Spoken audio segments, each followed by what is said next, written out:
Jimmy Kimmel is going back to ABC tonight. So, I mean, I know how I feel about it. I'm not sure how you feel about it. But how do you feel about him going back to ABC or him getting canceled? Well, Jimmy Kimmel is just that type of character, like it's not his first rodeo when it comes to being fired or his show being pulled off the air, or, having to potentially apologize for something. But ultimately, it's just it highlights what's going on this day and age with free speech, because it's just like back in the day, like yeah, he might have got fired for his comments and everything, but it's literally just what he said about the people in power at the moment, or just how he commented in a negative way into the people who are in power at the moment, like pulling other power moves when it comes to other people in freedom of speech and speaking on them negatively. So I'm glad that he's going to be back on air tonight. However, it definitely, I feel like, is a result of, the boycott that went on. Because, like people just really were not messing with Disney, just because of how much they rock with Jimmy Kimmel, because Jimmy Kimmel is, like, at the end of the day, very, very notorious and prestigious. Like, he's hosted award shows, TV, radio, TV shows. Like, at the end of the day, people love their Jimmy Kimmel. Longest daytime, or longest late night talk show has been running since I forgot the last one, but yeah, they couldn't keep him away for too long. No. Yeah. How do you feel about that?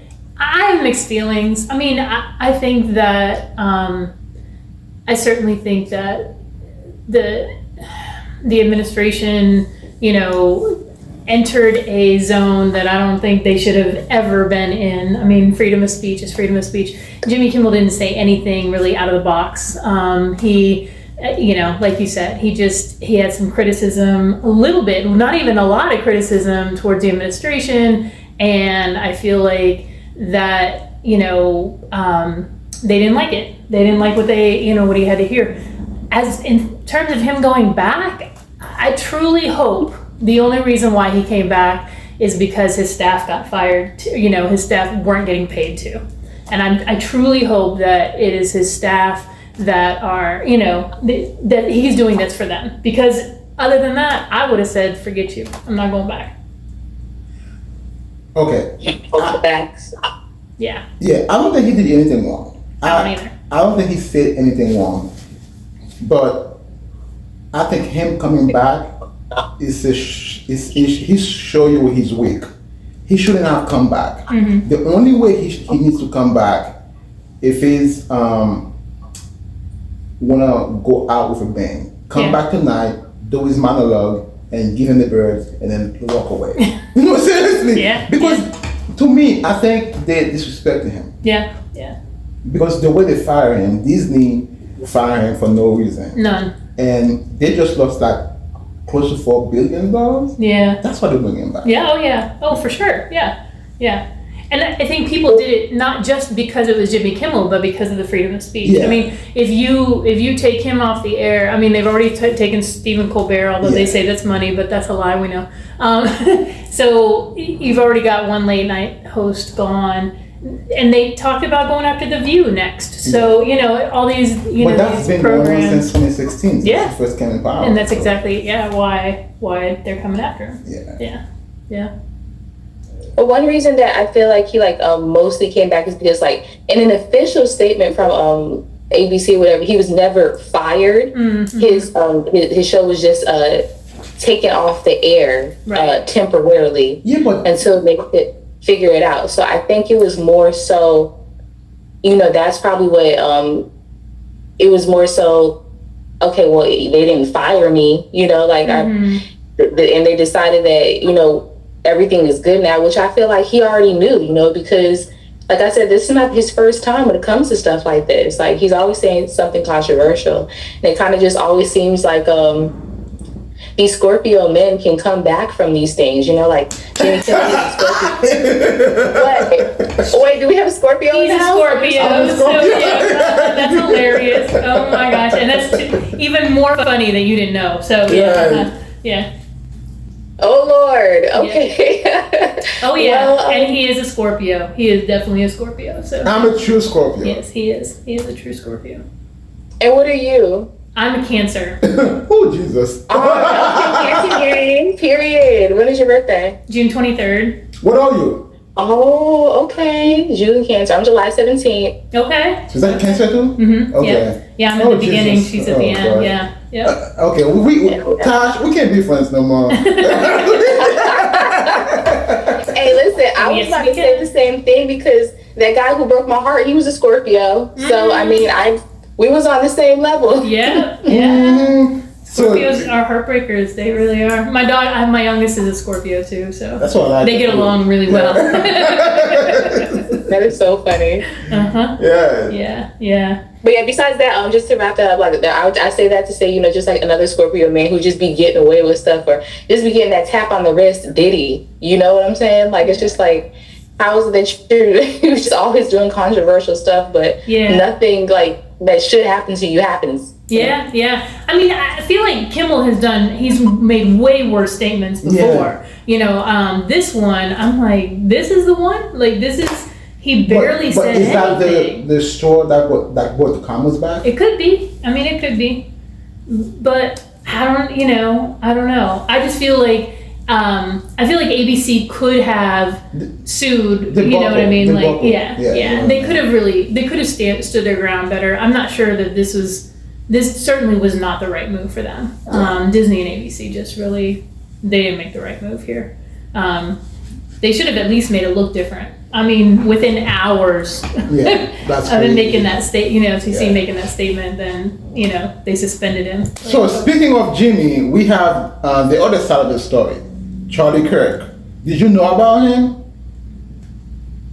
To tell you the truth, I don't really follow politics like that. But when he died, and whenever a current event happens, like a celebrity or someone in the public image dies, I tend to do the research. So it's just like I realized that I read about him because you already know that he was involved in the trials for those people who raided the Capitol, because he was so-called accused of inciting that mob and even helping to pay for transportation or something along those lines.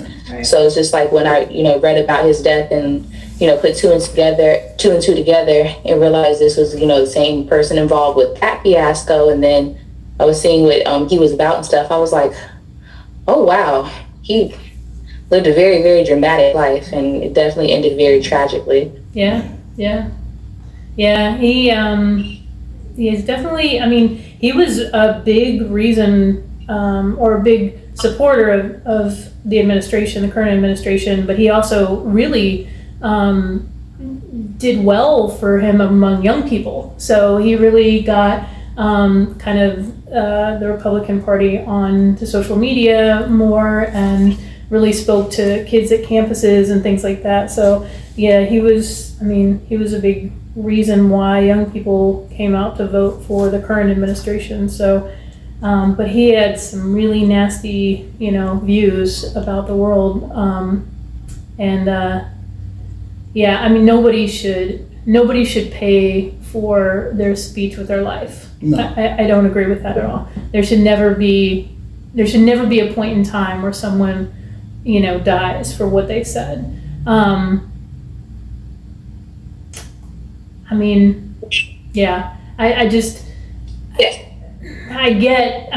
words can really move people, and unfortunately he had a lot to say. So But he did say sometimes some people have to be on the live for the Second Amendment to keep going. Yeah. But listen, okay, he's not a good person. I mean, I know people keep saying like he was a great guy. As a black man, he was against black people. Right. He was against like everything we stand for. He didn't like us. No. He didn't like any minority. He didn't like any foreigners. No. And he didn't like women. You know what I mean? Yeah, exactly. Yeah. So he's not a good person. Mm-hmm. But that doesn't mean he had to die. Right. You know what I mean? So, I mean, I will never be satisfied when somebody die like that. It's not a good thing. No, no. But the same people that's praising him, the same people that's mourning him, are the same people that was happy when George Floyd died. Yes. They were the same one that was happy when Trayvon Martin died. You know what I mean? It's the same one that was happy when Emmett Till died. Yeah. It's not. And that's. I mean, I'll bring this back up. I mean, my problem with Jimmy Kimmel too, being suspended, is the governor of Utah. I mean, when Charlie Kirk was assassinated, immediately was going on air saying that he prayed that it was it was an immigrant that did it, or and I'm like, how is that worse, way more worse in my mind than you're a politician, you're representing the entire state, and you're going on air saying those words versus what Kimmel said. He's not getting canceled. He's not, and that's upsetting to me, because I feel like I mean, there are way worse speeches going on out there than, and they're not getting, there's no repercussions for that stuff. So, yeah. Anyway, enough of politics. So, okay, this morning or last night, Vanity Fair report that Young Miami wrote the judge a letter on behalf of Puffy for a lighter sentence. Can you read it? So, behind the scenes, he was loving, genuine, supportive, and always encouraging. He believed in me, pushed me to grow, and taught me how to be a better businesswoman. He helped me find balance between chasing my dreams and being present for my family, because that's what he did. No matter how busy he was, he never missed holidays or special moments with his family. There were so many moments where he gave, quietly, privately, without cameras, because his heart genuinely wanted to help.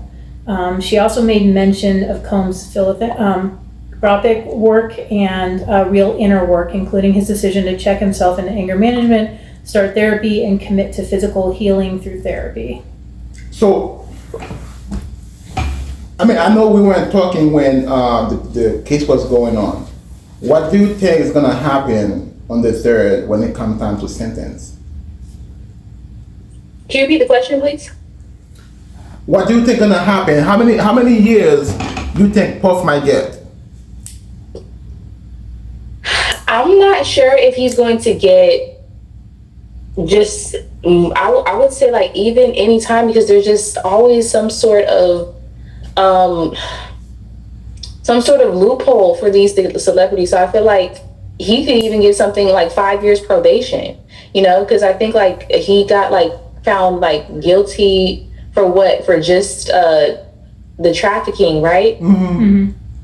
Yeah. So with that, and just how messy with the trial was, like I feel like he might get something like 5 or 7 years, but like something like just like half of it probation. I don't know.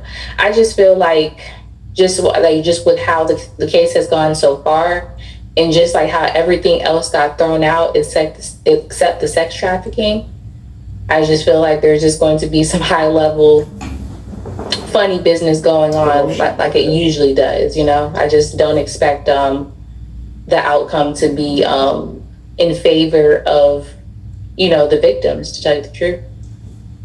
How about you? I kind of agree. I mean, and especially with Young Miami coming out saying this, like, I mean, there's going to be, I bet there's going to be a lot more, 75 people will be judged. Yeah. And she dated him from 2021 to 23. Yeah. She said there was no abuse going on, there was nothing bad going on. I mean, I don't know if he had gotten this out of the system by then, or maybe she's, some people say he's still paying her bill, that's what she's saying, all these things. Maybe. I was about to say, that's because even though she's saying all these things, it is on record that he had her as one of his sex workers. Like literally, like he was paying her. And then she was talking about different parties to where she was getting peed on, and then it's just like, she was talking about going out on yachts and stuff like that. If you actually look at yachting culture and just like the things that go down, like you'll understand that like she's definitely just like scraping the surface because like she's more okay with the get down than other people are. And to tell you the truth, like she's probably so Diddy's a Scorpio, Young Miami's an Aquarius. They're more so emotionally detached when it comes to life in general. So like I feel like she's the type of person who could see stuff like going on with other people and not really just like feel traumatized by it. And I also feel like she's also not the type of person to get victimized bad like some of the other people were victimized. It's just like she realizes she's dealing with players, so she's gonna play the game type stuff. So that's why I said with her statement, and other people have gone on statements, like made statements too, saying, he's a good person, he's a good person. That's why I say it's a 50-50, but I do know that this has just tarnished his image as a black man, and it just seems like another black man that has been targeted, and whether he and his empire ends up toppling completely because of a extended prison sentence, or either he just receives a slap on the wrist, his image is tainted forever. I hear what you guys said, and I don't think he's getting that much time, but I don't think he's gonna get out on with probation only. I think they just might give him like one more year, because with everything that went down, the way they were embarrassed in New York, you can't let him walk out. I hear you. You have to save face at some point. I hear you, but I feel like the federal government didn't do their job. I mean, they didn't. They brought charges forward that they could not prove. I know, no, and so that's why. But that makes judges mad. Just like they fail at that, right? Right. So they're gonna you're gonna either pay on the front end or the back end. Right. He didn't pay on the front end. They're gonna make him pay on the back end. You know what I mean? He get out easy. Yeah. But when it comes to sentencing, they might give him like another couple years, just because to punish him, because the state attorney didn't do their job properly. I mean, the reality is, if he even gets another couple years, he won. I mean, with all the charges that he had against him, I'm sure. Yeah. I mean, honestly, he won, because even if he got 5 years, he won. I mean, he could have been gone for a long time. Yeah, because he did like 13 months already. So if he get 2 years, it was like 80% of it if you do good behavior. Right. Because I heard right now he's in jail. He's become like a model citizen. He stopped drinking. Well, of course he stopped drinking. Right. Yeah. Facts. Yeah, I think that me and Melissa are speaking from like a lack of faith in this judicial system that we have seen time and time again. Because I was, I worked with children, and I've testified in court. I've gone in front of judges. Yeah. I can't tell you how many times. I'm just telling you. I mean, the judges get mad when prosecutors bring a case forward and have no proof of that actual case. Yeah. They get really angry, and they tend to not give them what they're asking. Okay, so later on, when we talk about your journey as a psychic, I want you to break down that Scorpio thing for me, because the way she said it, it's like, man, I'm hurting. She called you out. She called you out, didn't she? Come on, Tash. I see what you mean. So, all right. So when I was in Las Vegas, I discovered that. So back up. 2016, my aunt died. She passed away from AIDS. No, it was 2015, December 2015. Yeah. My aunt passed away from AIDS. And that was like very traumatizing, because it was around Christmas, and it was 3 days after I graduated from college. And then I was in that toxic relationship. And in the midst of that toxic relationship, I had realized that the childhood that I had gone through, even after, the stuff with my dad, like even like living with my grandfather, like there's just like a lot of dysfunction. So I started getting more into spirituality around that time, and around that time I also started writing my book. So what happened is I started looking more at like angel numbers and like oracle cards on Instagram, in readings like that. And for the next 5 years, those readings like just like helped me understand. And they were like very, very like accurate as far as what was going on in my life. And those readings led me to go to Las Vegas with my stimulus checks. So go to Las Vegas, 3 months later, the ex of 10 years has another girl pregnant. So it was just like very devastating, but it was just like, at that point I was like, you know, I knew that wasn't going to work out, even though that being my first love and everything. I just knew by the lack of compatibility that we weren't going to work out. So I felt like I needed to learn to trust my intuition more. I felt like I needed to get in touch with God more so he could help reveal people's true intentions to me. So I started, just like I said, just like diving into my spirituality.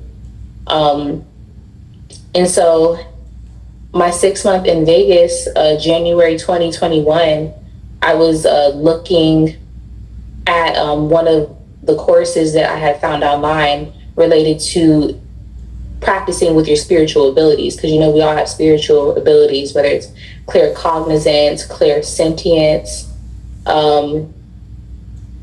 many different types of spiritual gifts. And I was reading one of the many manuals I found online about channeling them. And so in one of these manuals, I read that you can channel your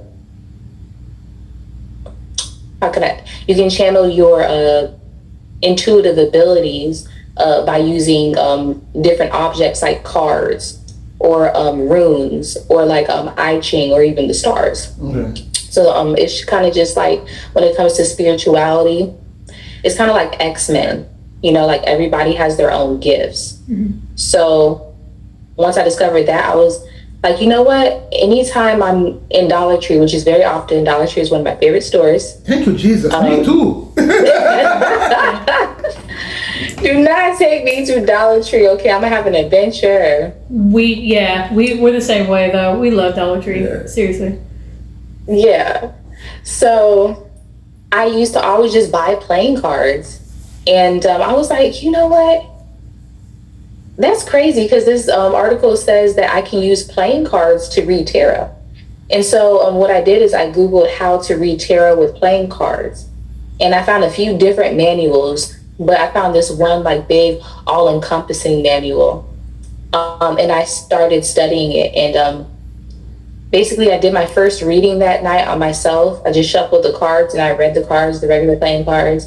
And I read the meaning of the cards from that online manual. And it was like the most profound reading I had ever had. Mm-hmm. And like I mentioned to you before, in the last episode we did together, I had a reading from a homeless man when I went through a domestic violence incident. And so when I did this reading, it was super duper crazy accurate. So at that point, I told myself I was going to dedicate that year to reading cards and learning to read the cards. And so what happened is when I was in Las Vegas, I was working as a server. So part of my journey for the past 5 years has been working as a waitress during the wintertime and doing my street performing during the summertime in the spring. So when I was in Las Vegas, that first summer I was serving, and then I left my serving job at Chili's and I started working at a solar panel sales company in February. And so when I was working at that desk job, I had the opportunity to kind of just sit and try to like study. And so my coworkers would see me studying the cards and they would come up and ask what I was doing. And they'd be like, oh, okay, can I get a reading? And then that would spread like wildfire, and pretty much everybody wanted a reading from me, and the readings were just like super accurate once again. So that's how it started. I ended up going back to South Carolina 6 months later, summer 2022. Then I was like, so basically the past 5 years I've been living in hotels. Sometimes it's extended stay, but most times it's a regular hotel. And because of that, I get excellent rates on hotels. So if you guys need to travel again, y'all let me know because I'm pretty sure I can get y'all a great rate on a hotel. Nice. Yeah, we like to travel, so yeah, we'll keep that in mind. No, because I recently booked travel for one of my clients, and like she was like, "Oh, this price is amazing." So seriously, hit me up. So do you stay do you pay by the month or by the day? By the day. By the day, okay. Right. So I always have the money to pay by the week, but it's just like when it comes to hotels, you never know what's going to happen. You know, so it's just like if I can pay by the week because I know I'm going to stay there, like, then that's cool. But most of the time I try to pay by the day. And then I pay by the day also because the price fluctuates throughout the day. Mm-hmm. So most times I can catch a good price at a certain time of day. Okay. Yeah. So anyways, go ahead. I didn't know that. Oh, yeah. So the app I use is called Agoda. It's super awesome. I've been using it for 5 years. I'm a platinum member with them, and I'm telling you, I get super great rates. So you probably should start booking with them so you can start getting the same prices I get. Yeah. Okay. Yeah. Cool. So, about the hotel though, like, your monthly rate, is it the same as an apartment? Pretty much. Okay. That's pretty good.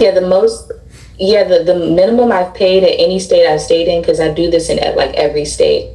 So when I say every state, I moved back to South Carolina. I was living in South Carolina. Then I moved to the DMV, so Waldorf, Maryland. And I was staying with a friend out there, but then I moved to Atlanta. That's when I started staying in hotels again. So it's been a different cycle of like staying with friends and staying with family short amounts of time, but mostly it's been hotels. Nice. So yeah, I just I went back to South Carolina. The ex, like I said, had the ex before me pregnant. So I was like, okay, well, it's time for like a new start. Let me see what these card readings do. So I went to a mall in South Carolina. It's called Dutch Square Mall. It's probably one of the deadest malls in South Carolina. Jesus, girl. One of the deadest malls, but they're actually revitalizing it now. So it's soon to have some life again. But I went there, I sat in front of a rainbow, and I started asking all the women who came out. I'd be like, have you ever had a psychic reading before? And they'll answer, and I'd be like, hey, I can do one. You just have to, tip me like $5. And just off of that little sales pitch, I was making like $50 to $100 in that super dead mall, and like making enough to pay for my room and everything. Wow. Yeah. Right. So that happened, and then I ended up living with my grandparents for a little bit, going back to a serving job, saving up to get my license back for the umpteenth time. And that's kind of like why I'm in my situation right now. Like kind of just like taking buses here, there, and everywhere because I lost my license again. How you lose your license? I hit a woman and I didn't have any insurance. Oh my goodness, girl, listen. I'm gonna whoop you next time I see you. Girl, come on now. What's my bill? You wouldn't be wrong. I know I had the money to pay for the insurance and everything, but depression, man, like that depression hit me. And that was that same year that I'm talking about right now. So I had went and I was working at Chili's again, like I said, wintertime, living in a hotel, got my license back, got a car. Then when I got a car, I started doing Uber because I have been doing Uber like off and on for like the past 6 years, or that past 6 years, like from 2016 to 2022, I did Uber off and on. So I started doing Uber, and I was doing Uber taxi delivery and Uber food delivery. And while I was doing both of those, I was traveling all around South Carolina because you can actually do like food share or rideshare apps. You can deliver food across state lines, but you can only taxi inside the state. So I was going to different cities like Charleston, Myrtle Beach, Columbia, doing Uber and food taxing. And then I was pitching my psychic readings to my passengers. So I was like making like really, really great money at the end of 2022. I spent the Christmas of 2022 at Myrtle Beach. By the time the spring rolled back around, I kind of got tired of that. I made some trips to Charleston, and then I came here to Florida and visited. And I should have stayed because, like, when I came to Florida, like, I'm talking about, like, I went into a Starbucks to make some content for my page, to do readings for my Instagram page, and these three guys walked up, and they looked at what I was doing. They were like, "Oh, you're doing readings?" And this is significant because it was three Black guys, okay? Like, and I'm talking about more so brothers, you know, like the hood wear, you know, sneakers, athletic shirts, everything. You feel me? So, you know, the YNs, you know, as they call them. So yeah, so one of them, he looks at the table, he's like, you're doing readings? I was like, yeah. He was like, oh yeah, we about to get readings. Hey y'all, we about to get some readings. So he just throws $50 on the table, right? He's like, yeah, do readings for all of us. And I'm like, oh wow, this is crazy. So that happens. And what was even crazier is they represented the three signs of the air signs. One was a Gemini, one was a Libra, one was an Aquarius. And so I did that reading, and then I was also making a lot of money with rideshare here, but I had always missed the DMV because I used to visit the DMV when I was a child, because my mother is from, and her side of the family is from Maryland. We're the best. Maryland is the best state in the world, in the country.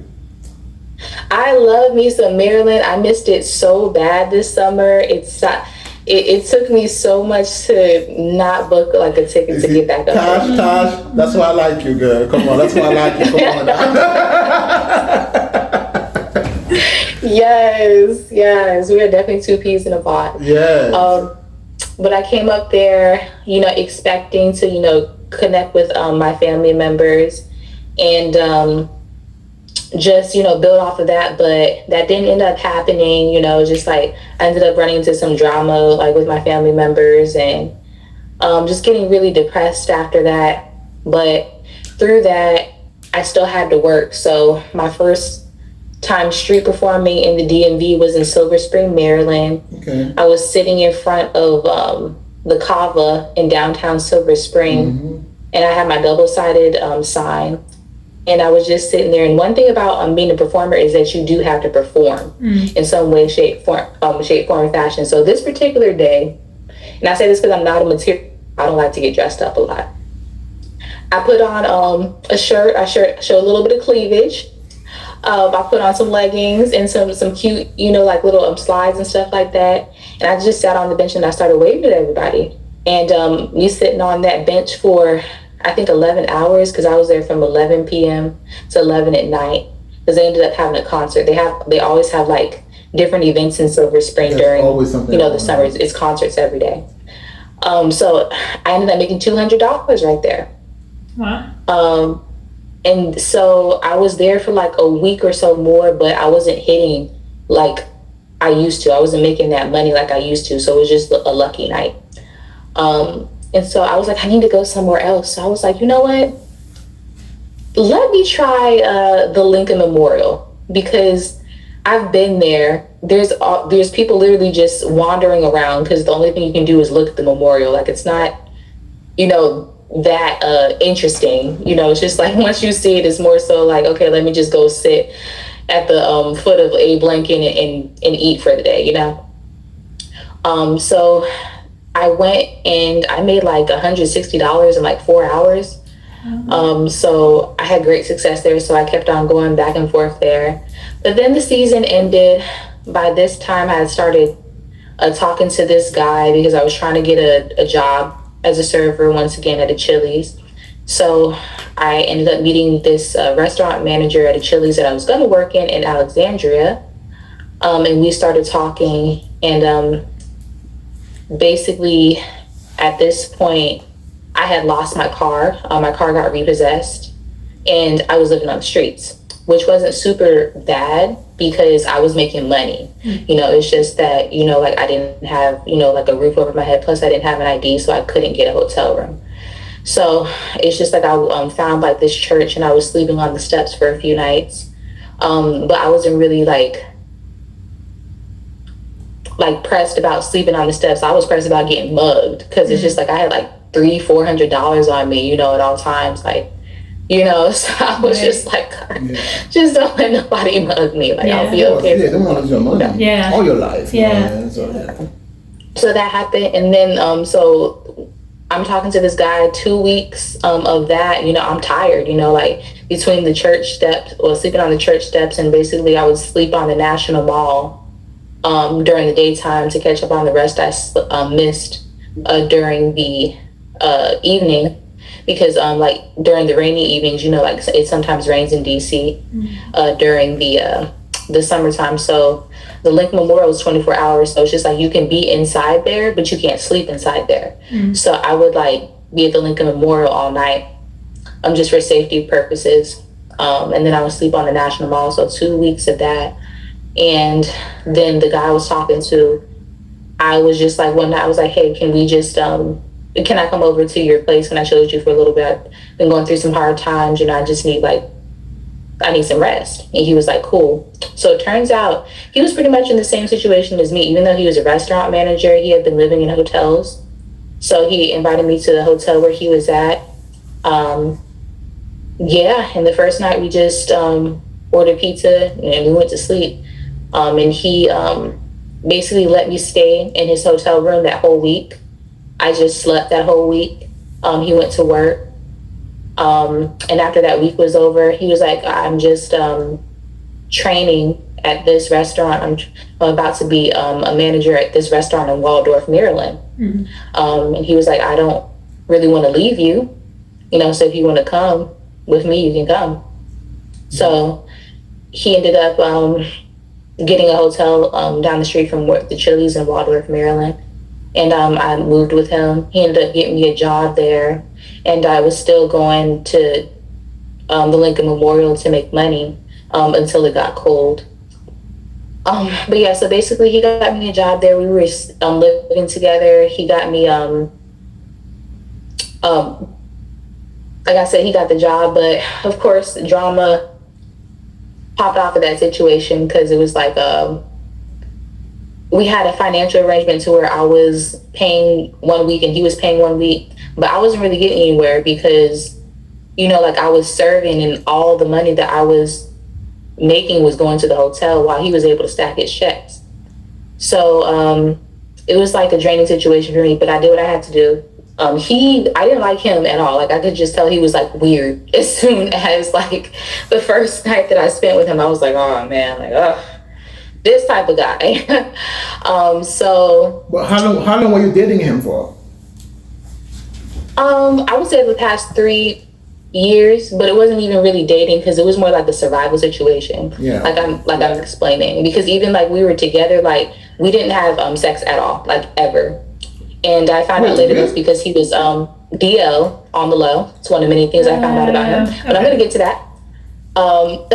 So basically, he ended up getting an apartment because of the fact that I was living with him, in the hotel, and he was able to save money finally.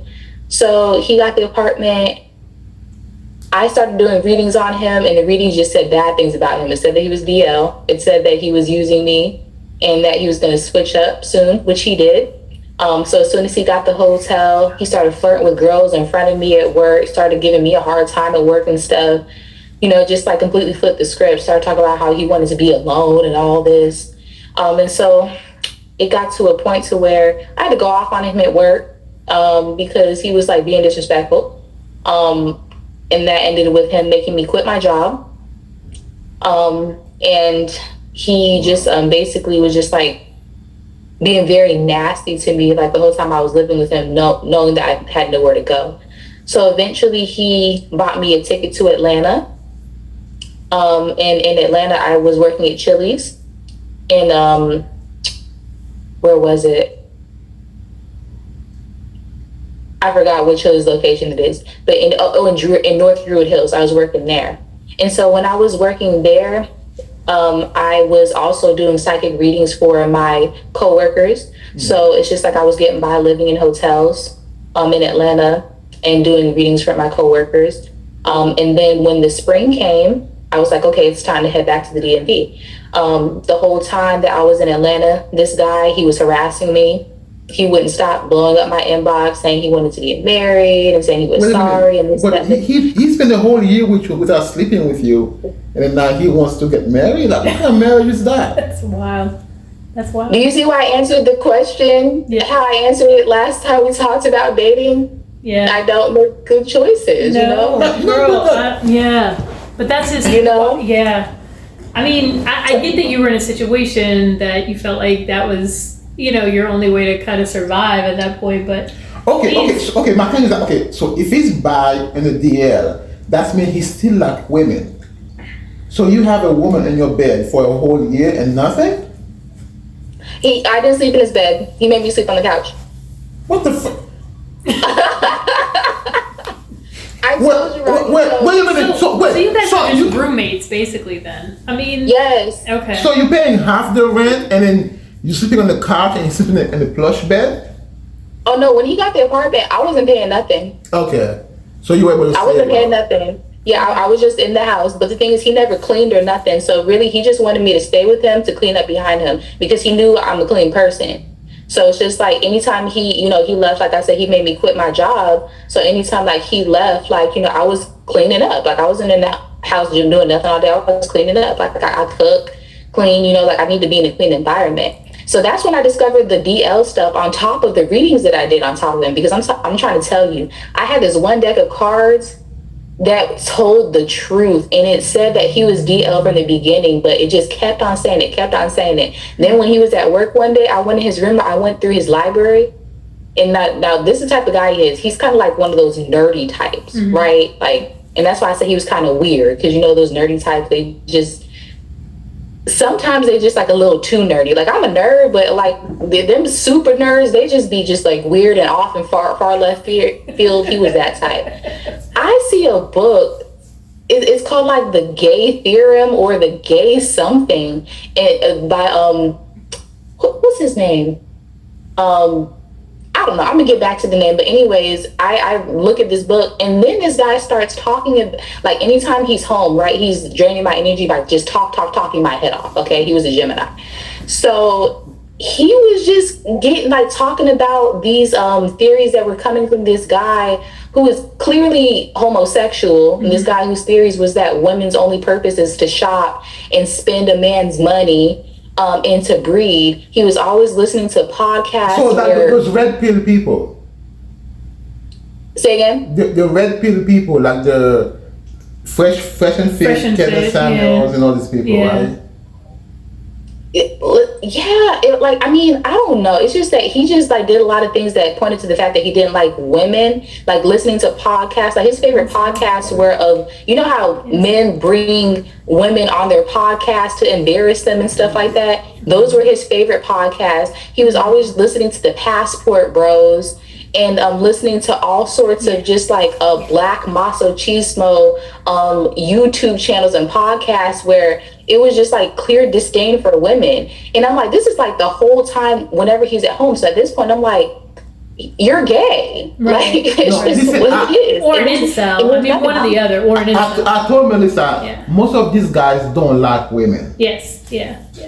Because there's no way you like women and spend your whole day talking ish about women. Right. You know what I mean? Right. That doesn't work. Yeah.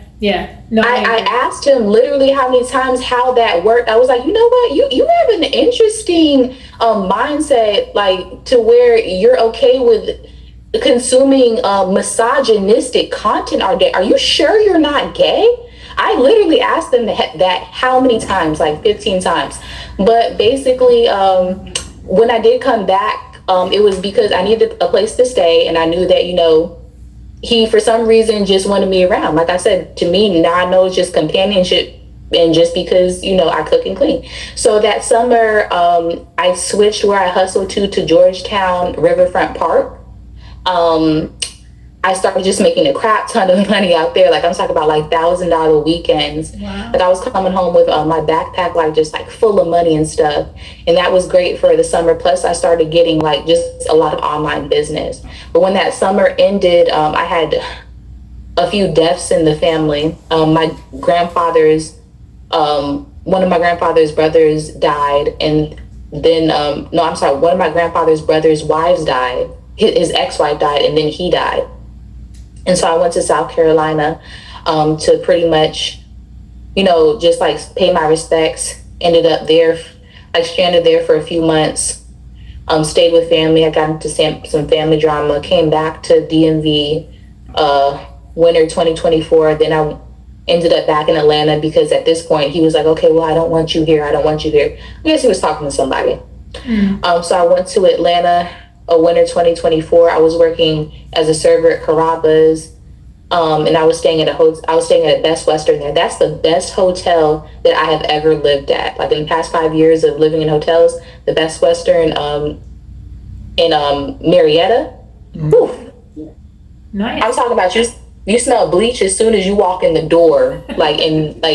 Anytime housekeeping clean your room, you smell bleach. Like that's how you know it's a clean hotel, when you always smell bleach. Right. So and then I ended up getting hired at IHOP that spring. And so basically I started making trips from the DMV from Atlanta to the DMV just like early on, like early spring, because it takes a while for spring to break in the DMV. So I was going back and forth 2 trips.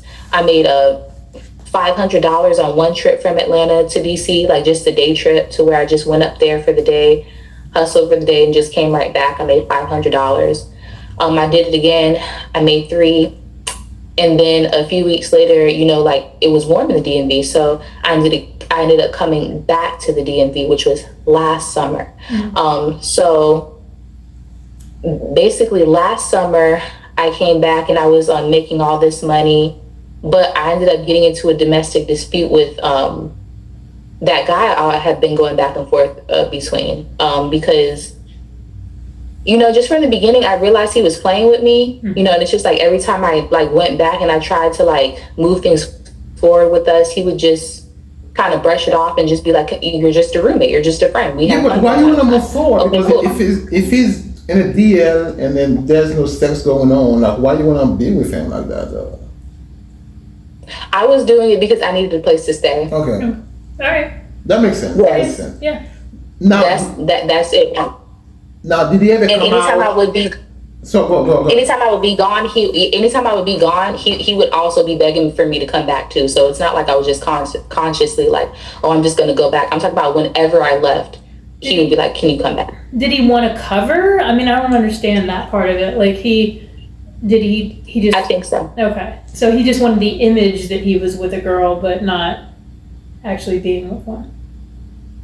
Yeah, because he was the only son. And that typically happens with the only sons in Black communities, to where, you really don't want to disappoint mom. So you probably are going to make a Black baby, or just make a baby, period, and then just come out gay. Right. So now, did he ever come out to you and say, okay, I'm bi or I'm gay or something? One time, so he made me sleep on the couch, right? So he would, like I said, he was a weirdo. Like he would text me from his room while I was on the couch and stuff like that, trying to have conversations. And when I was trying to sleep, it was just so weird. But I used to have to entertain it.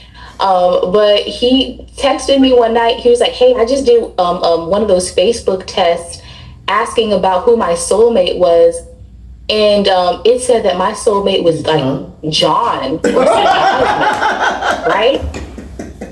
Yeah. So I'm like, I knew it. Yeah, I'm like, what is it that you're trying to say? Right. And so he was like, I guess what you were saying, about me just being bisexual or gay was true, and then he was like, maybe sometime in the future, when I find my soulmate, you can come back and we can have a threesome. But he doesn't want you now, but he wants you with another guy? Like, that's weird. Okay. That is really weird. Oh, Jesus. That's weird. Yes. I mean, it's just even weird for someone who is gay. Like, I don't know. Or bisexual, whatever. I mean, to just, Listen, okay. Whew. Yeah, don't go back. Yeah, don't go back. Whatever you do, don't go back. Don't go back, please. Just stay. Yeah, I hear you. I'm not. And so that was that's why at that point when I went back last year, that was my last time going back, because after all this and stuff like that, like I literally just started tuning him out, like his whole presence in 2023 when I went back the first time that he told me he didn't want me there, and then he sent me to Atlanta and I came back. As soon as I came back, we got into an argument and he threatened to have me arrested because he didn't know how to take losing an argument. So at that point, it was just like every time I came back, I was just like literally just there and I was just tuning him out. There's no emotional connection. So basically he would still like want to cuddle with me, right? So he would want me to like lay with him and just like, you know, like be like physically intimate with him, but we would never have sex, right? So it was like one night, it was, stop laughing. I'm sorry. No, we don't mean to be laughing. It's just like, this is wild. Yeah, what the I've never heard of anyone behaving that way. Again, my thing is that, okay, I don't think he's bi. I think he's strictly gay. Because if he was bi, no. If he was bi, having a woman in your hotel room, in your bed, you will try something. You would. You would try to seduce her to have sex with her at least one time. Especially if y'all are cuddling. I mean, it's not like, you know, I mean, yeah. Okay. This is not. You know what? I can ask her that. Because no. What? Well, No. I'm not gonna ask. What do you think I'm gonna ask? What you're gonna ask? Yeah, Ronnie and I can't cuddle without being intimate. I'm just saying. So I can't imagine that he could cuddle with you without being intimate. No, not the intimate part. But my thing is that, okay, did he even get an erection? That's what I knew you were gonna ask that. Yeah. Did he get excited at all? Yeah. Yeah. Okay. Okay. But I think that was just mainly more so that there was some sort of stimulation, you know, like with him, I think, and just like being like real life DL, I feel like he at the end of the day is always probably sexually frustrated because he can't get, he's not confident enough to actually go get a boyfriend like I told him to. Yeah. But basically, like just one night I just wasn't feeling it. And this man choked me out, like while I was laying beside him. Like, wait. How? Why? Because I was just like, so basically, I was on my phone with my ex the whole day, and so I was tired. So after that, and this is another weird thing about him, he would only want to like just be around me or want me to cuddle with him when I would be on the phone with one of my little boos, because that is one thing I can say. You wild too. Okay, you wild too. Yeah, but come on. I mean, this is how many times that she's been back to him, and they've never had sex. I mean, they're not in a relationship. Okay, so did you ever flat out ask him why you don't sleep with me? Yes. What did he say? He just didn't say nothing. Like, he was just like, no. Like, I mean, like, I tried everything. Like, I tried to stimulate him and everything. Like, he would push my hands from down there. He pushed my head from down there. You know, like, I mean, wow. Well, yeah, Ronnie doesn't understand that. Ronnie was taking it back like that. He doesn't understand any of that. But most men don't understand. I mean, heterosexual men don't understand that. That's okay. He's got to be gay. I mean, just not bisexual. Not even bi. He's just strictly gay. Like, seriously. Like, that's it. Because even if he was bi, he would still want to hit. Yeah, he would. I mean, yeah. That is so okay, weird. So that's not even the wrapping it up, right? So this particular night, he put his hands on me because, like I said, I was tired. Like, yeah, you're right, Rodney. I'm a little bit wild, but to tell you the truth, like ever since that last relationship, like anybody who isn't like trying to be in my space, like I want to be your man. Anybody who's not like trying to take care of me, help me with any of these bills, like you're just, you know, one of my little friends. You know what I'm saying? Like, and I've been like to 10 different states like in the past 5 years, so I got a little friend. I got a lot of little friends, you know, like in many different places. I got hoes in different area codes, so it's like, you know, I mean, I'm sorry, I'm pimping like my daddy used to in the 90s. Right. Oh my God. You are crazy, but I love it. I'm here for it. I'm here for all of that. Yes. Oh God. So So yeah, that happened. And so when he did that, I came to South Carolina to my grandparents' house because I was just like, oh no, that's not cool. And so when I came to Tampa last summer, I came to Tampa because in my different travels as a psychic reader, I only go to cities and states where I can do my psychic street performing legally and without having to do any paperwork. And there's not many places where you can do psychic street performing legally and without paperwork. So regular street performing, like playing music, costumes and stuff, you know, you're going to see that in places like Louisiana and New York and Hollywood, but there's stricter rules for being a psychic street performer because so many psychics have scammed people. So in Las Vegas, I wouldn't be able to do my psychic street performing like I do in Vegas, like I did in DC and in Florida, because they have rules out there. Yeah, I didn't know that. Yeah, a lot of people don't know that. So really the only places I've found that are really friendly are DC, St. Petersburg, which is where I ended up street performing last year. And I made some great money. And so that happened last year. And so we also had a family reunion last year. We went from Florida to South Carolina for like a week for our family reunion. At that point, we came back to Florida. I went back to the DMV and street performed for the rest of July. Made a great amount of money, made enough to get a plane ticket to California last summer, and I flew to Las Vegas, and I actually didn't know those rules that I was telling you about Las Vegas until I tried to street perform, and the police told me that I needed a license. So at that point, I got a Greyhound to San Francisco because I read that you could do street performing at Fisherman's Wharf. And so I went there, and let me tell you, San Francisco is miserable. I do not like San Francisco. It's cold during the wintertime. I'm sorry, cold during the summertime. It is windy. There's homeless people everywhere. It's great if you have it's great if you have money and maybe you don't have to be in that environment, but I didn't like it. But when I was out there, I found this hotel that was only like $50 a night. And so I was street performing at Fisherman's Wharf, only making that probably like $50 to $100 a night. So I was only making enough to pay for my room and like get McDonald's a few times a day. And then I ended up going to the Embarcadero and setting up there, and I was making some great money at the Embarcadero.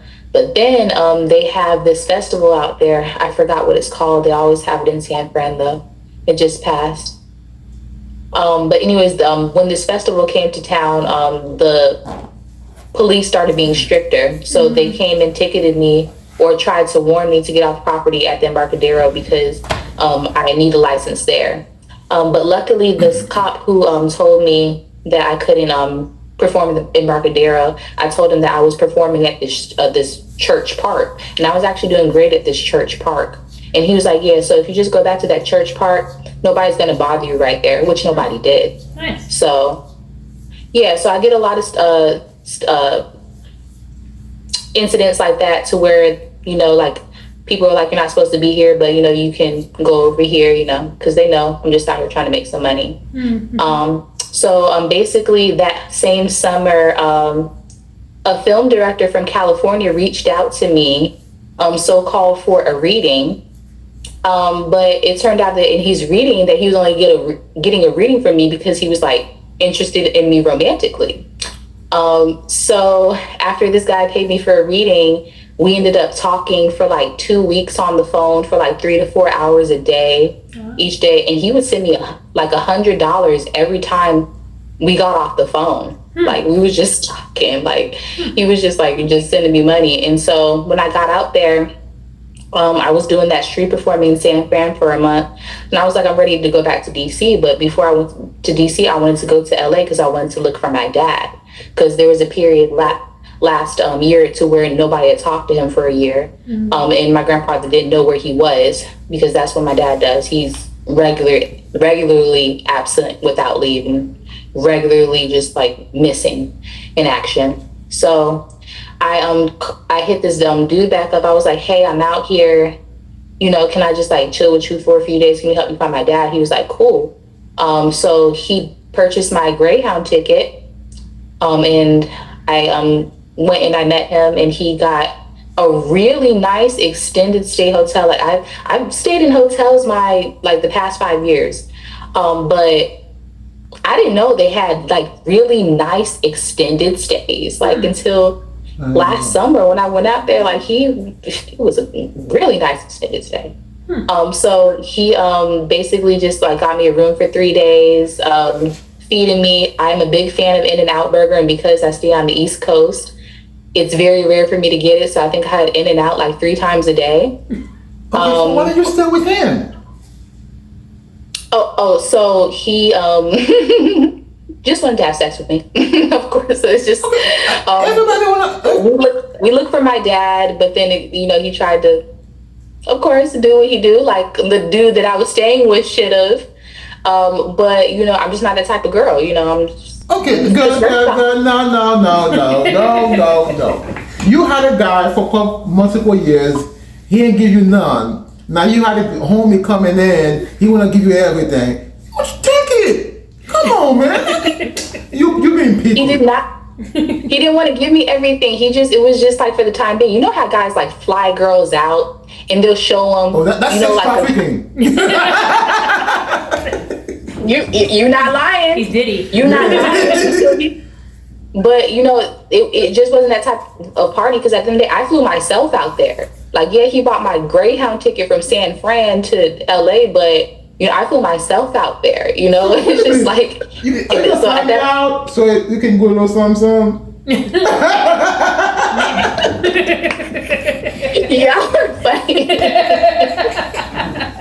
Oh Jesus! Oh my God! I'm sorry. Just never mind me. Oh, you're good. Yeah. So so it's just like on the third night there, of course, he made his move, but I told him before he got the room that he wasn't getting that. That's the number one too. Like I'm very, very clear up front. Like, I mean, yes, I have like hoes in different area codes, but they know what's up. Okay, like, no. Time out. Where's my red flag? Okay, so there was a guy who make you pay half the room, but you want to give him everything. Now you got this guy who paying everything. You don't want to give him none? It was 3 days. I'm just saying. But like, okay, listen. You could party that 3 days until like 3 years. I mean, I'm just simply saying. You're not wrong. Right. I have heard one night stands turning into something more.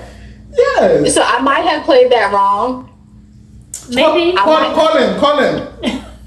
Don't call him. You're good right now. No, find something real. What makes you think he's not real? Well, I don't know. It didn't seem like he was fighting too hard for her. He tried. For 3 days he was fighting. 3 days. Okay, listen. I'm willing to fight for you. Listen. I'm willing to fight for you. But if you're fighting me to leave, what can I do? That's true. But you weren't fighting him to leave. You just had only been around him for 3 days, right? Okay, but he's helping. That's it. Okay, he's fighting to get with her. He's helping her find her dad. Mm-hmm. But she didn't want to. Well, I would say he ghosted me though, because it's just like when he was sending me the money, like we had those conversations, right, for like a week or so. I got you too. I'm sending you money. I'm helping you find your dad. I ain't getting none. This motherfucker, I'm tired of this. In a man's world, in a man's mind, that's what it does seem like. However, I just kind of... I cut my losses. Yeah. Okay? Yeah. They don't have a lot of patience where that's concerned, which I mean, I get it, especially as we're getting older. I mean, I'm that way as we're getting older too, though. Listen, Tash, next time, pull out your card, do a reading before you meet a guy. I mean, you're not wrong. Like, I might have could have played it good. It's just that I didn't like how he ghosted me. I had to hit him back up when I was in California to get back in touch with him. At that point, I hadn't even talked to him in like 2-3 months. So it's just like when I got out there. Because he cut his losses. That's what we do. When I'm spending time, I'm spending energy, I'm spending resources. I'm not getting any. You know what? I'm good. I cut my losses. That's what it felt like, you know? Yeah. And that's why I didn't feel bad for when he paid for my flight home, you know, like, and, yeah, you paid for Actually, my that was a flight good man paying for your flight home, because I don't know that I would have done that. Exactly. That's what I'm saying. Like, And I'm a female, but I don't think I would have done that. she may have missed the boat. You know what I mean? Yeah. But listen, do everything tonight and to see if he was homie, if he was a dude. I'm telling you, he probably was. Well, And listen, give me his number. I'm gonna call him for you. I'm like, hey, bro, you better get with him. I'm gonna whoop your ass.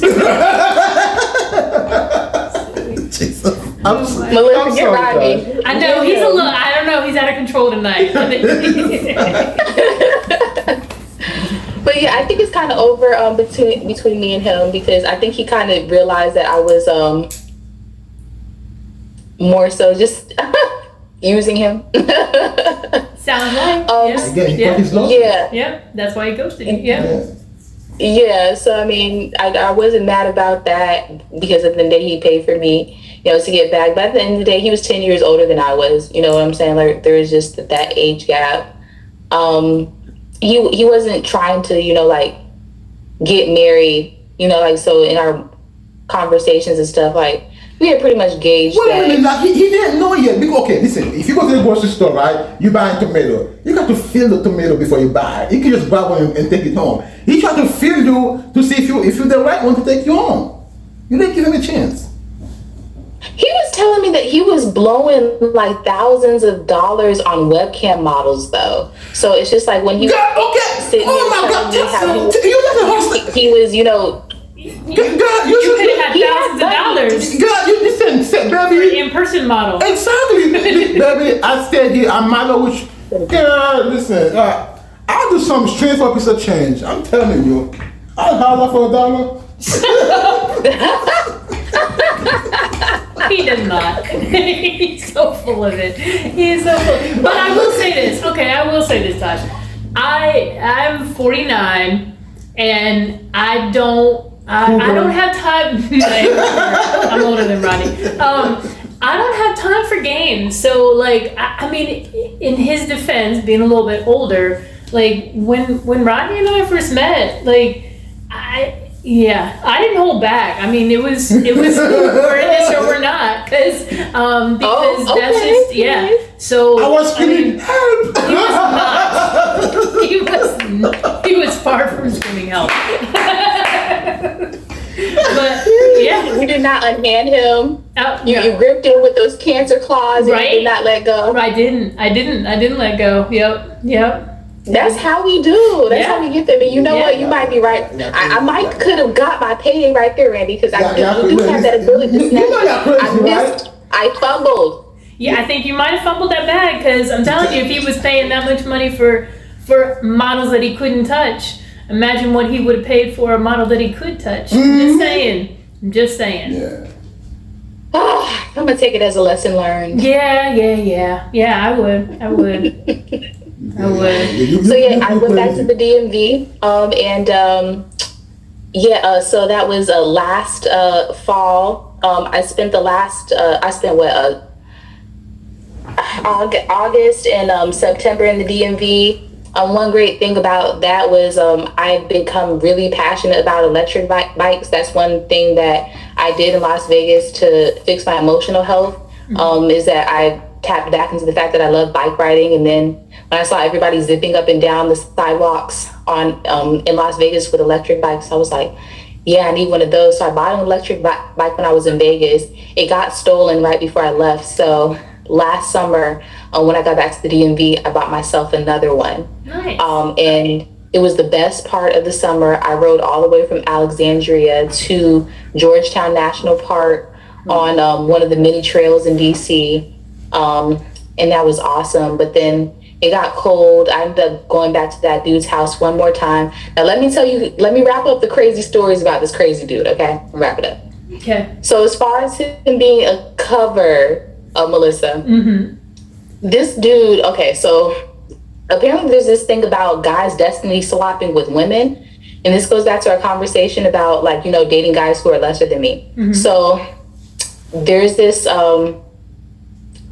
theory that guys target women who are like on a higher caliber than they are to like drain their light, suck their energy, like steal personality from them. And I can definitely say that's what this guy was doing the whole time I was with him. Like, I'm talking about, he was one of those nerdy black guys with, we would say, a lack of soul. You know what I'm saying? Like, he just like didn't listen to nothing but like detective jazz and how can I say it? Like just like podcast all the time. Like, he never really listened to rap music, pop music, R&B music, stuff like that. You know, he didn't dress like he knew how to, you know, have fashion and stuff like that, even though he did his own type. But yeah, he basically, whenever I was around, he would just start using ebonics. You know what I'm saying? So it's just like he would start actually talking like he was African American. You know, like he would actually use like the N word, for example. He never used that, but I used to use that word back then. I still do slightly. I'm trying to change it around to Negro because I'm not, you know, trying to offend anybody. But back in the day, I used to use that word. He started using that word. He started listening to rap, listening to NBA YoungBoy and stuff like that. I used to like have a morning ritual of singing in the shower. This man would be singing in the shower, like trying to hit high notes and everything. Like, this man was full-fledged trying to personality swap with me. This man wanted to be me, honey. Okay, so when I came back. He's a girl. But I do feel like he has like a lot of incel qualities too, though. Yeah. So I wonder if he's. Where is he from? Charles County. Okay. I wonder if he like went through a lot of that because he's not willing to come out. You know what I mean? Like, so he almost. I mean, he probably does get denied by women a lot. You know what I mean? Like trying to build that cover. A lot of these guys he can't perform. He can't. Yeah. The crazy thing is, like, you know, like me, you know, with the going through all his stuff, because I definitely went through all his stuff. He used to get girls and stuff, but the thing is, I mean, if you're paying them, you can get them. Yeah, it's just like he wasn't ugly, right? He's tall, dark, handsome, but he just didn't have any game. He didn't have any flavor, like I was telling you, which is why now looking back, I know like that's why he had me around. So he could actually, you know, emulate, you know, what I had going on. So he could keep these girls interested or whatever. Yeah, so, but no, if you're a guy, you don't want to emulate a woman. Yeah, but if you're gay. That's what I'm saying. Yeah, like, so he tried to become a black woman. I think he's just really confused. I mean, he ain't confused. He know what he wants. He know what he wants. He wants a dude. He don't want you. Because you don't have what he wants. Okay? I don't have what he wants. I just don't, and that's not my fault. Yeah. And I read this theory that guys go towards the women that bisexual down low men go towards the women that the men that they are attracted to want. Mm-hmm. So that goes back to how he choked me out when I was talking to, you know, one of my little boo things, because it's kind of like, oh, I just want to get her attention because she's a prize to other people type stuff.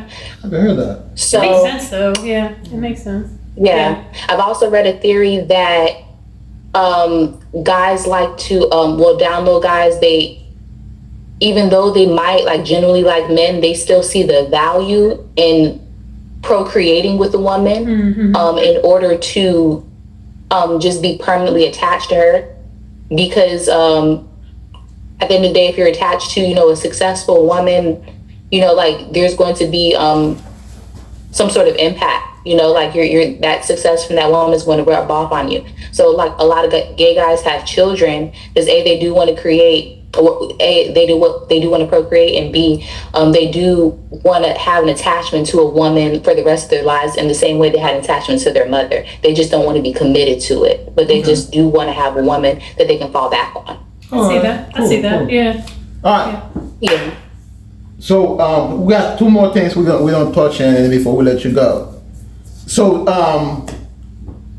did you hear about Cardi B and Stefan Diggs? They're gonna have a baby. Yeah. So okay. Now, go ahead. No, I no, feel no. like Go ahead. Sorry. Go ahead. I feel like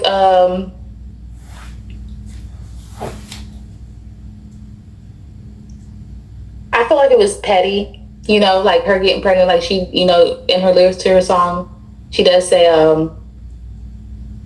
favorite player on the NFL, your favorite player on the NFL, he's in my DM. So apparently, Stephon Diggs at one point was Offset's like favorite football player.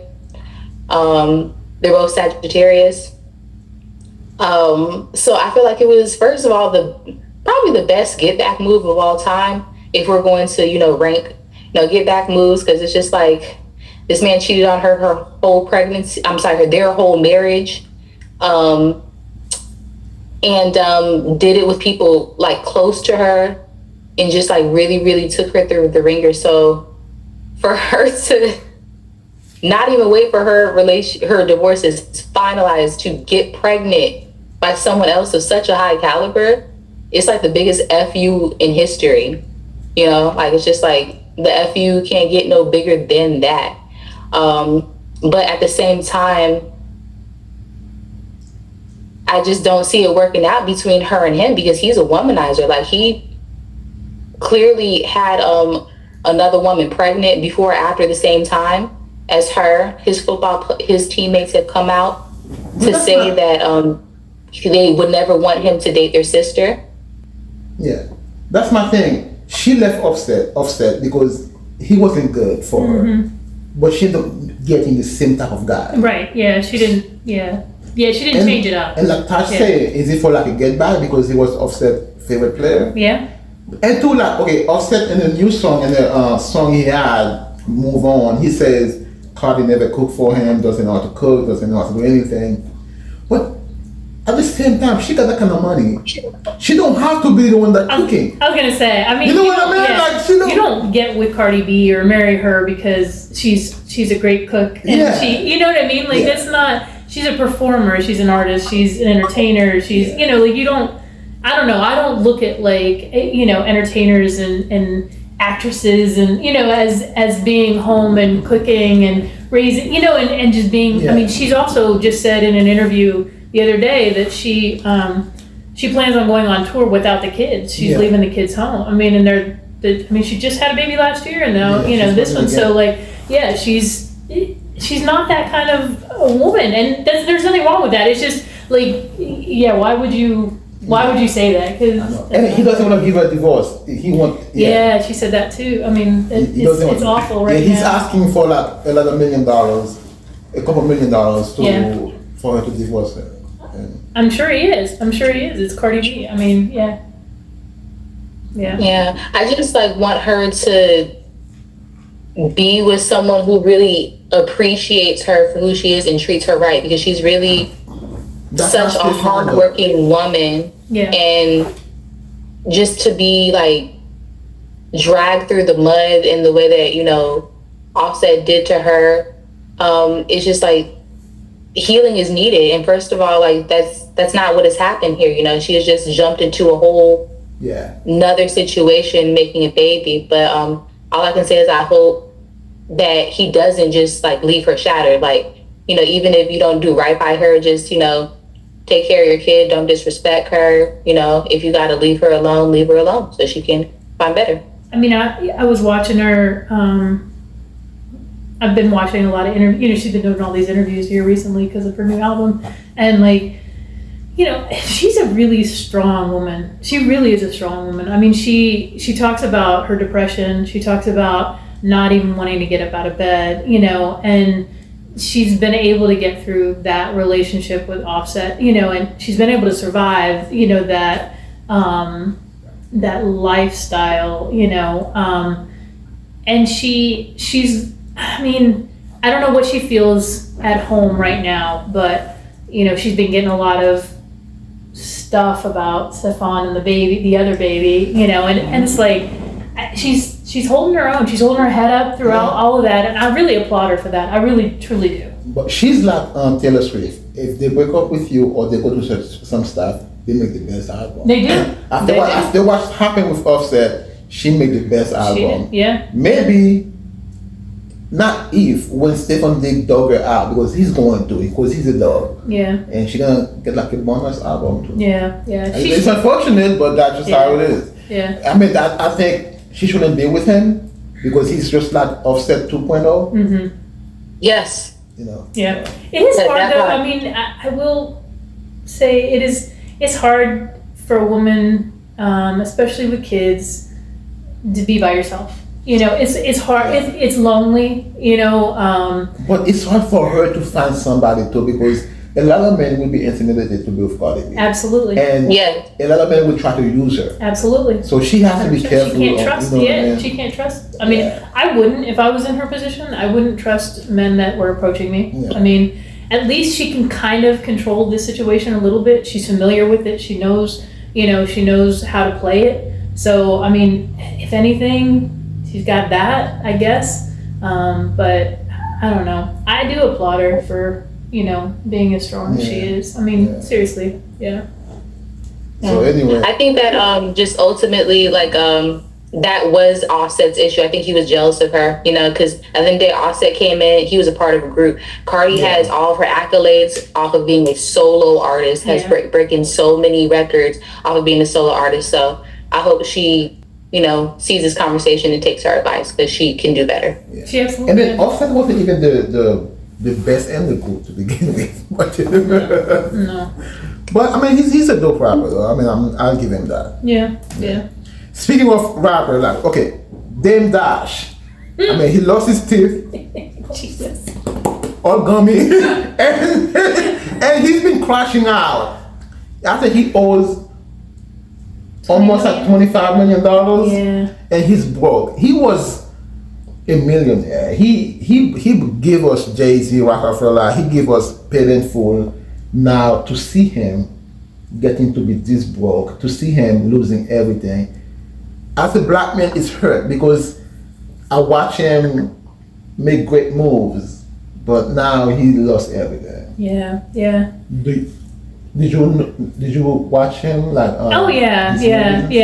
Throughout the years, it is. It's sad to me. It's sad, and it's sad that he is coming on like all these shows and he's telling the lies that he is. I mean, they're easy to be exposed. So like, you know, I don't know why he's putting himself through that, because it's sad enough as it is. But then, I mean, I don't know if he's doing that for attention, if he's just trying to, you know, get his name back out there and hope, you know, he gets paid, you know, for that. But yeah, it doesn't bode well, you know, like it doesn't come across well and for him. And it is sad. It's sad because he's been involved in so many successful enterprises and businesses, and I think it's bad money management, bad attitude with plus mental illness. Yeah.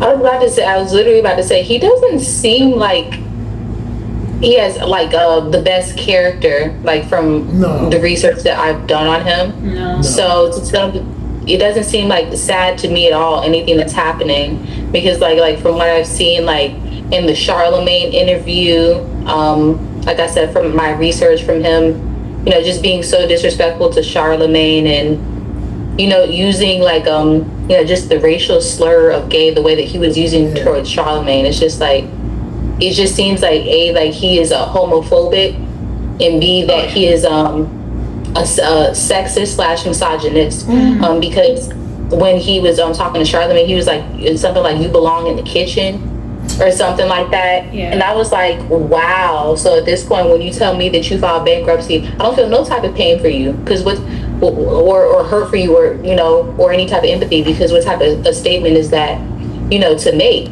And then on top of that, when you look at his relationship history, you know, he was abusive to his wife and kids. She had to get a restraining order on him, and he wasn't paying child support, you know. So it's just like, you can't sit here and talk about you're such a powerful black man, but you don't take care of your kids, especially like when you've had the, you know, the means to do it. Right. And especially now when you beat on women and you're going around calling people who are just honestly, because I would say, like, in regards, like comparing Charlemagne and Dame Dash, like Charlemagne is I would say classier character, you know. So it's just like going around just like, I I would basically say just trying to bully people who are just like, you know, like roughnecks like you, you know, just because they might have a different opinion. Like, you know, they just showed me a different side to him. I didn't mean that he was sad. I meant that it's sad watching that happen. Like, you know, that he had all of this stuff available to him. Like, he had the whole freaking world, like, at his fingertips. And he has Rockefeller with Jay-Z. Yeah. Him and Jay-Z were partners. Yeah. Now, Jay-Z's a billionaire. Now, you become like a broke dude. Like, come on, man. Like that. Yeah, and it's just, to watch that whole thing. And, yeah, you're right. I mean, I'm not a huge Charlamagne fan. I watch it, Breakfast Club all the time, but like I'm not a huge Charlamagne fan. But what he did was so disrespectful, and I was like, dude, come on, like stop, like it was enough was enough. Stop. No, yeah, and it was giving like high school, high school bully. That's what it was giving. It's just like I can't even just puff and puff. Yes, yeah, no, that's exactly what it was giving. Yeah. Watching that was just like, it was cringe. Like to me, like I was just like, dude, stop talking. Like, but that was bad. That was really bad. And the lying about like really just obvious stuff. Like, dude, you didn't think somebody wasn't gonna call and say like, no, he's not CEO of anything. Yeah, we know. Like, we know. Like, come on, that's not something that you. Yeah, that's not something you lie about, like on a national platform. No, you're not supposed to lie about that. Yeah. Well, Tash, thank you. Let me.